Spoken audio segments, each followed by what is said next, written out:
Let's start at ground zero, the porch, a sacred suburban zone meant for tasteful furniture, wind chimes, and plants that definitely aren't dying.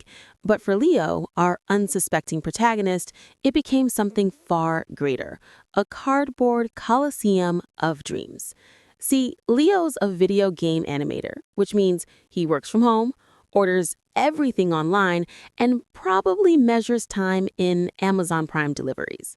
One fateful morning, the Amazon guy didn't even bother with his dolly. He just unloaded an avalanche of packages straight onto Leo's porch like a reverse Santa Claus. Long boxes humming with the promise of aluminum extrusions, heavy crates filled with servo motors, and one massive racing seat, the final piece for Leo's magnum opus, a full-motion racing simulator rig, his dream setup, his masterpiece, his cardboard castle. But while Leo saw joy, she saw sin. Enter Karen Abernathy, self-appointed Empress of Maple Creek Estates, commander of bylaws, destroyer of vibes. From her bay window fortress, she surveyed her kingdom of bays like a hawk trained in passive aggression. One glance at Leo's porch, and she nearly choked on her decaf. Disorder, chaos, packages in public view.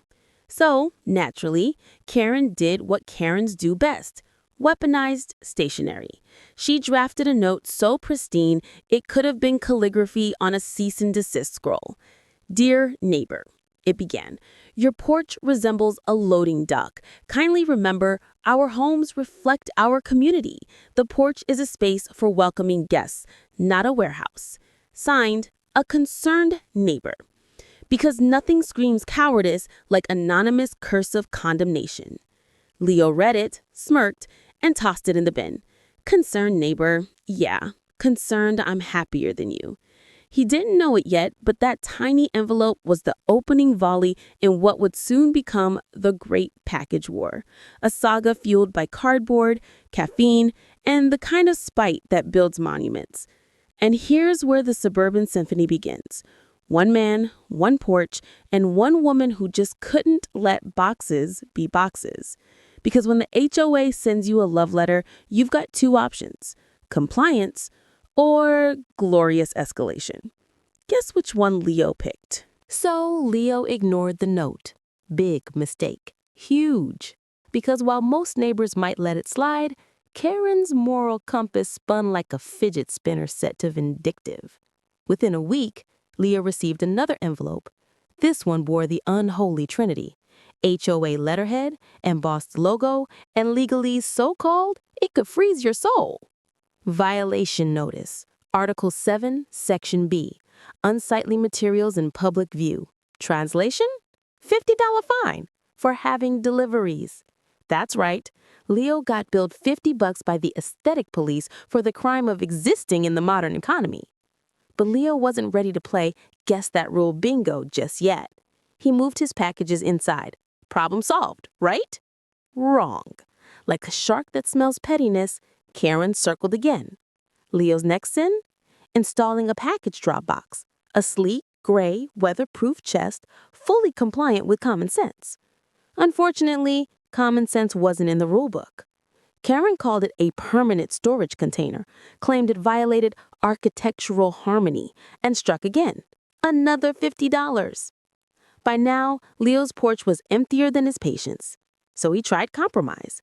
Asked drivers to leave boxes by the side door, hidden from view. But the moment he dared shift cartboard 5 feet left, Karen filed yet another complaint. Apparently, side yard clutter was a fire hazard. What if a firefighter trips over a box of cat food? She wrote, as if first responders were out here battling blazes blindfolded. Each fine was a slap, each rule a joke. Leo wasn't living in a neighborhood. He was trapped in a beige dictatorship ruled by a woman with a tape measure and too much free time. But here's the thing about pushing quiet people too far. Eventually, they break. And when they break, they build. Because if the HOA wants war, Leo's not bringing fists. He's bringing footnotes, loopholes, and a PhD in petty engineering. They say the pen is mightier than the sword, but in the HOA battlefield, the highlighter is mightier than both. Fueled by righteous caffeine and $150 worth of fines, Leo sat down with the full 300-page HOA covenant, a tome so dense, scholars of boredom wept.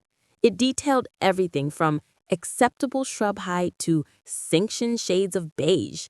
But buried in the bureaucratic wasteland, Leo found something magical, a loophole. The HOA obsessed over what's static, structures, storage, stationary stuff. But what about motion? What about things in transit? There wasn't a single clause covering movement. It was a legal blind spot, an HOA Bermuda Triangle. Leo's brain lit up like a Christmas tree powered by spite. If the problem was stationary boxes, what if the boxes were never stationary? What if they were always moving? And thus, the seed of genius sprouted, a perpetual motion loophole machine. Packages could exist in a legally untouchable limbo, gliding gracefully from street to door without ever technically accumulating. Picture him at 2 a.m., eyes red shot, half mad from HOA-induced insomnia, watching a How It's Made episode about conveyor belts. That's when it hit him.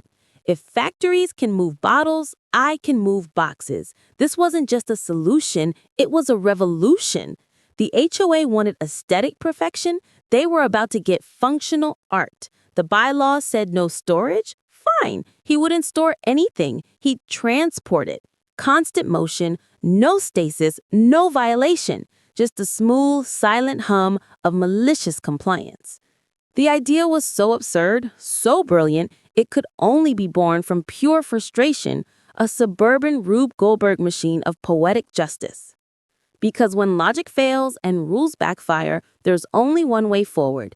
Engineer your revenge, one motorized miracle at a time. Most people doodle when they're angry. Leo, he opens industrial 3D modeling software. 4 hours later, he had a digital blueprint for what can only be described as Amazon's fever dream meets NASA internship. The design?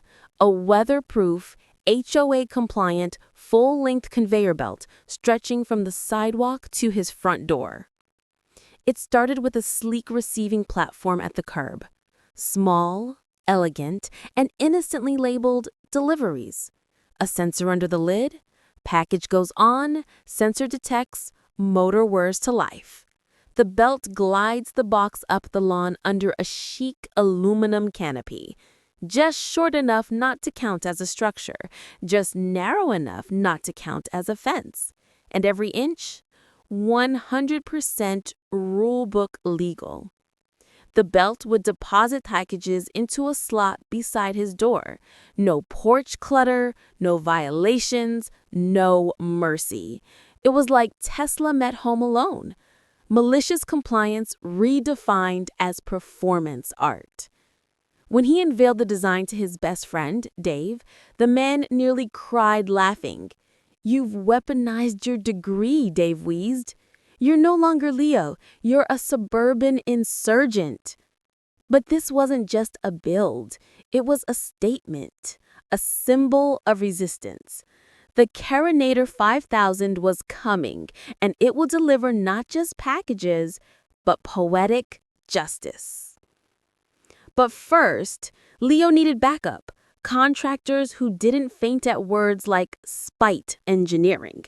And oh boy, did he find the perfect crew. Leo called every fancy firm in the area. They all ghosted harder than a Tinder date after I have an HOA. But finally, buried on page 3 of search results, he found it. Sons Contracting, no job too weird. Jackpot. He called. "Hey, I need a quote." "What's the job?" A conveyor belt on my lawn." Pause. Deep sigh. Then, "Mikey loves weird stuff. We'll be there at 4. 4 o'clock sharp, a beat-up F-150 rolled in. Out steps S, built like a lumberjack, and Mikey, a 20-something genius with the chaotic energy of a Red Bull-fueled raccoon. Leo showed them the 3D model, told the tale of Karen in the cardboard crusade, as stroked his beard.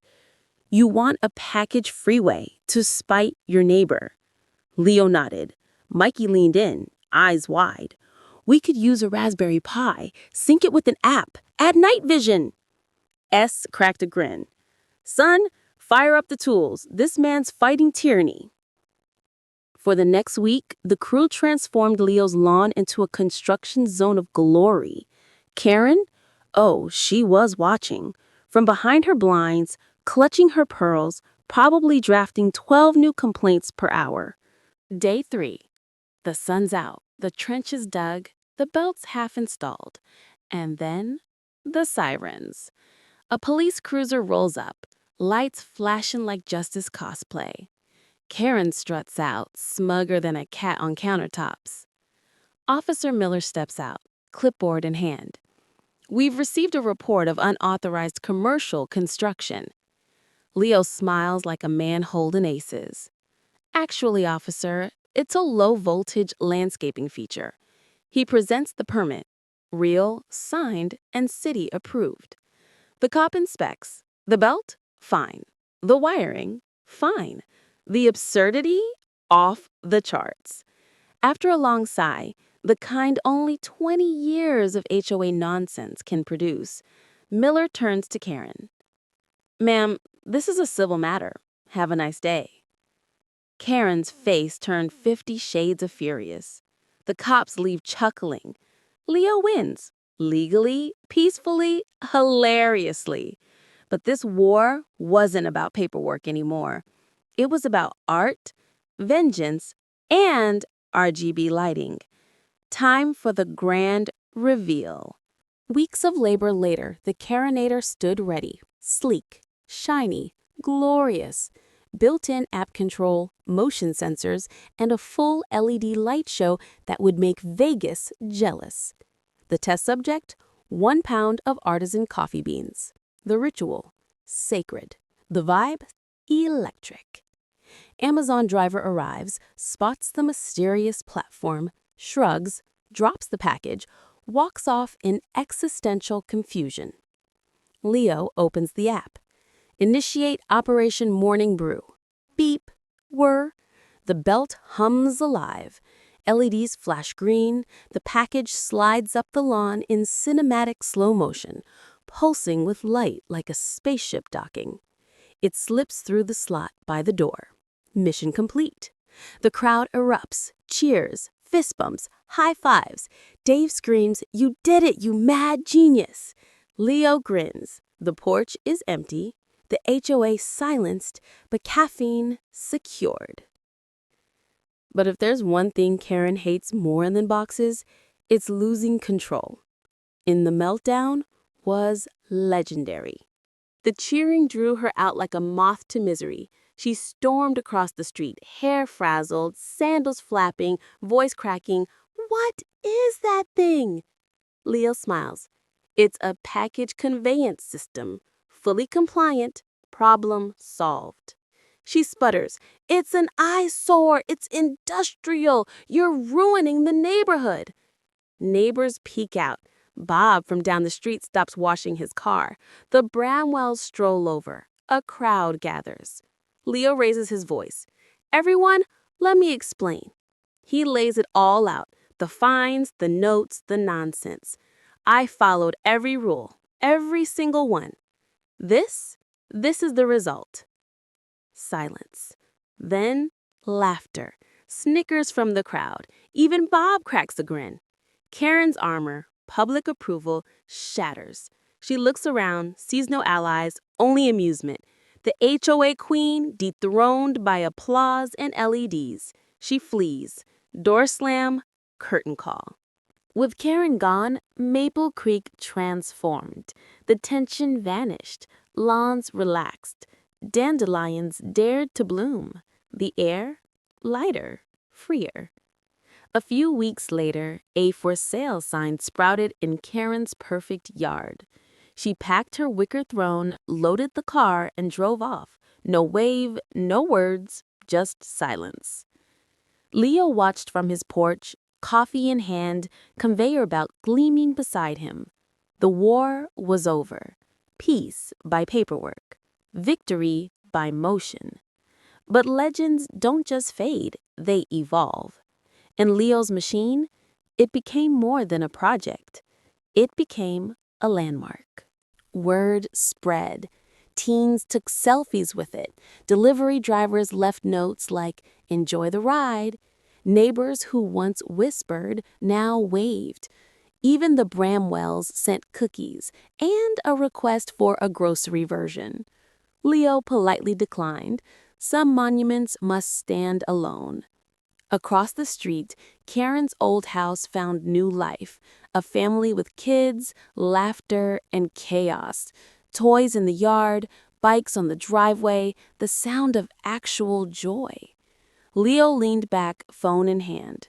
A new package arrived. Lights blinked, the belt hummed.